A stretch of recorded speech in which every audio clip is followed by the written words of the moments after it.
Hi friends, welcome to Priya ఇంటి వంటలు. ఈరోజు ఉసిరికాయ నిల్వ పచ్చడి ఎలా తయారు చేసుకోవాలో చూద్దాం. ఈ పచ్చడిని పక్కా కొలతలతో ఎవరైనా ఈజీగా పెట్టగలిగే విధంగా సింపుల్ ప్రాసెస్లో ఎక్స్ప్లెయిన్ చేస్తాను. ఈ పచ్చడిని అందరూ చింతపండు రసం యూస్ చేసి పెడతారు. నేను నిమ్మకాయ రసంతో ఎలా పెట్టాలో చూపిస్తాను. నేను 1 కేజీ ఉసిరికాయలను తీసుకుంటున్నాను. ఇవి నాటుకాయలని మనకి ఎలా తెలుస్తుందంటే, ఒకవైపు ఇలా ఎర్రగా, ఇంకొక వైపు ఇలా పచ్చగా ఉంటుంది. వీటిని నాటుకాయలు అంటాము. చిన్న సైజులో ఉంటాయి ఉసిరికాయలు. నాటుకాయలతో మనం ఈ పచ్చడి పెట్టడం వలన మనకి పచ్చడి అనేది ఎక్కువ కాలం నిల్వ ఉంటుంది. ముక్క కూడా గట్టిగా ఉంటుంది. ఉసిరికాయలను శుభ్రంగా కడిగి పొడిగుడ్డతో తుడిచి ఇలా నీటుగా ఆరబెట్టుకోవాలి, తేమ లేకుండా. ఒక ప్యాన్లో 50 గ్రాములు ఆవాలు వేసి చిన్న మంట మీద దోరగా వేయించుకోవాలి. 2 స్పూన్లు మెంతులు వేసి వీటిని కూడా దోరగా వేయించుకోవాలి. వేయించిన ఆవాలు, మెంతులు చల్లార్చిన తర్వాత రెండింటిని మిక్సీ జార్లో వేసుకొని మెత్తగా గ్రైండ్ చేసుకోవాలి. మెత్తగా గ్రైండ్ చేసుకొని ఆవాలు, మెంతులు పక్కన పెట్టుకోవాలి. ఇలా ఉండాలి మెత్తగా పొడి. కేజీ ఉసిరికాయలకి మనం 1/2 కేజీ ఉప్పు అనేది తీసుకోవాలి, లేదా 2 గిద్దలు ఉప్పు అయినా తీసుకోవచ్చు. ఈ ఉప్పుని మనం ముందుగానే మిక్సీ జార్లో ఇలా మిక్సీ చేసి మెత్తగా గ్రైండ్ చేసుకొని పెట్టుకోవాలి.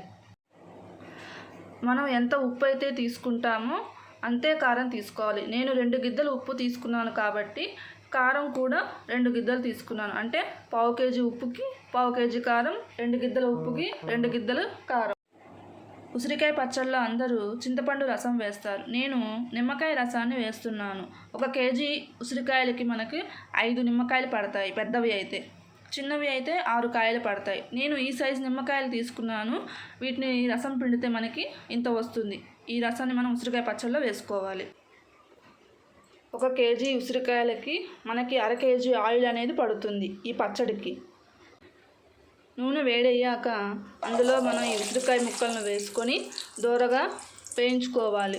సిమ్లో వేయించుకోవాలి, లేకపోతే ముక్క అనేది మాడిపోతుంది. మంట సిమ్లో ఉంచుకొని ఉసిరికాయ ముక్కల్ని ఇలా దోరగా వేయించుకుంటూ ఉండాలి. ముక్క సగం బడ ఉడికేంత వరకు వీటిని వేయిస్తూ ఉండాలి. హైబ్రిడ్ కాయలు నూనెలో వేయగానే నల్లగా అయిపోతాయి. ఇవి నాటుకాయలు కాబట్టి నూనెలో ఎంతసేపు వేయించినా కానీ కలర్ అనేది పోదు, అలానే ఉంటుంది. చూడండి, ఉసిరికాయ ముక్కలు అనేవి ఉడికాయి. మనకి ఉడికాయని ఎలా తెలుస్తుందంటే, ముక్క పట్టుకొని చూస్తే మెత్తగా అవుతుంది. అప్పుడు ముక్కలను తీసి పక్కన పెట్టుకో.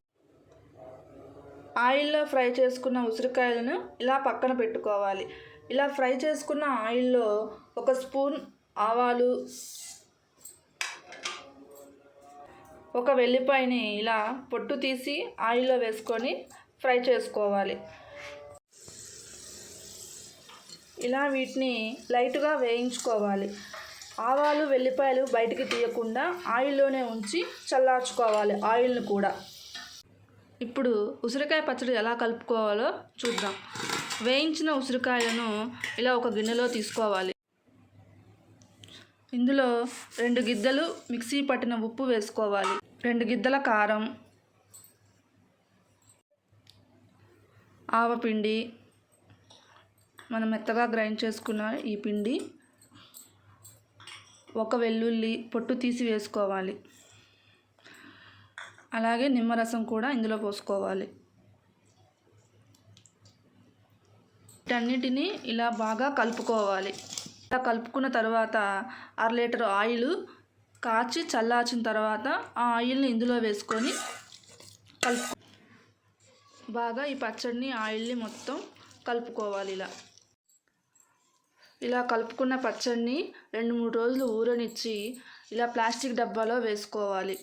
ఈ పచ్చడిని ప్లాస్టిక్ డబ్బాలో కానీ, గాజు సీసాలో కానీ, పింగాణీ జాడీలో కానీ వేసుకుంటే మనకి సంవత్సరం పాటు నిల్వ ఉంటుంది.